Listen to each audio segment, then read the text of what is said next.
Maganda naman ang project ninyo. It's really for the community, and it's really not only for the present but also for the future of these children, and of course as a whole of our nation, tungkulin nyo na sa mga bata. So the Rotary is really into that. The help that we can do not only for today but also for the longer period of time ang maging effective. So we are into that kind of projects.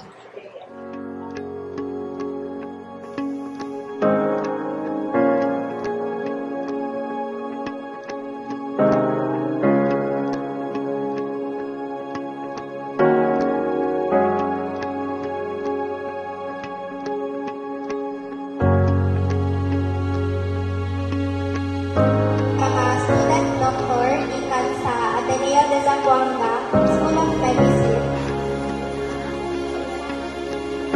Palihog palakpakan nato og painiton nga madawat si Sir Jude de Los Angeles, nurse sa DOH at ayon sa email ug kabasalan ang atong guest speaker.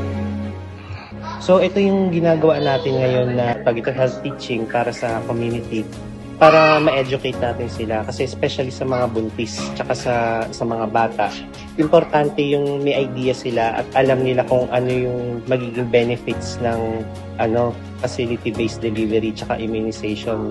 Mga high-risk pregnancy mothers, ganyan. So itong mga to kasi, lalo na yung sa mga malalayong lugar, katulad dito sa Bangor, ang layo kasi niya. So isa kasi sa reason yun kung bakit minsan hindi alam ng mga parents or especially ng mga mothers yung importance ng facility-based delivery. So ano po ang importansya ng facility-based delivery? Luwas o linya ang kalibot sa ating mga bata at Na dapat sinanay dalhon tayo sa health center o sa ospital.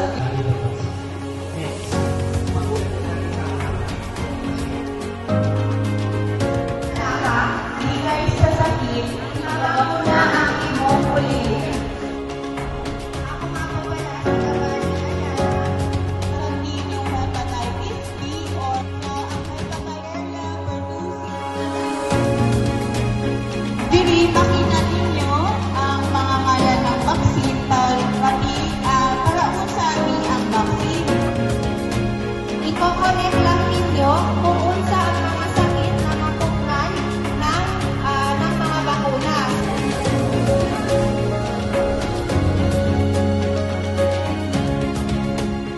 Officially, today po ang time ng ating hataw sukan ng SOGTA para sa implementasyon ng mga diagnosed na hypertension.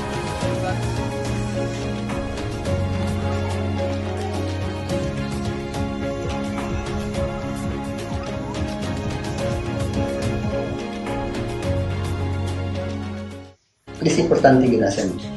Kaya mo ganay sa kuranan sa mong lawas.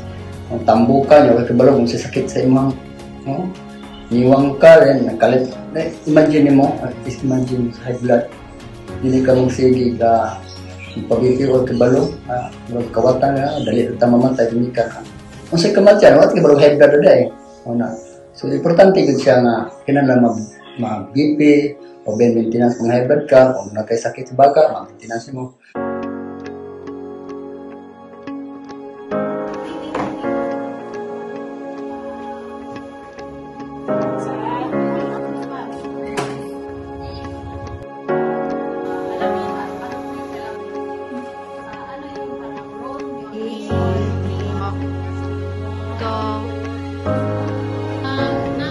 Seminar para sa atong hypertension or high blood para mas kabalo-kamuhon sa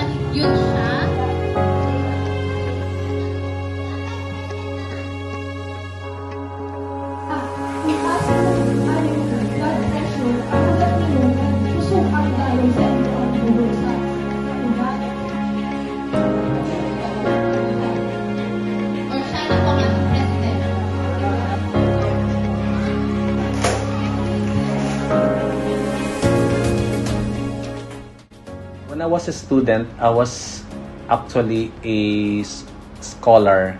So it was Kellogg scholarships, that I enjoyed for 4 years. And part of the payback of the scholarship is for us scholars to go back to the community and do return service. And Cabasalan was the municipality that I chose to work as its first ever municipal health officer.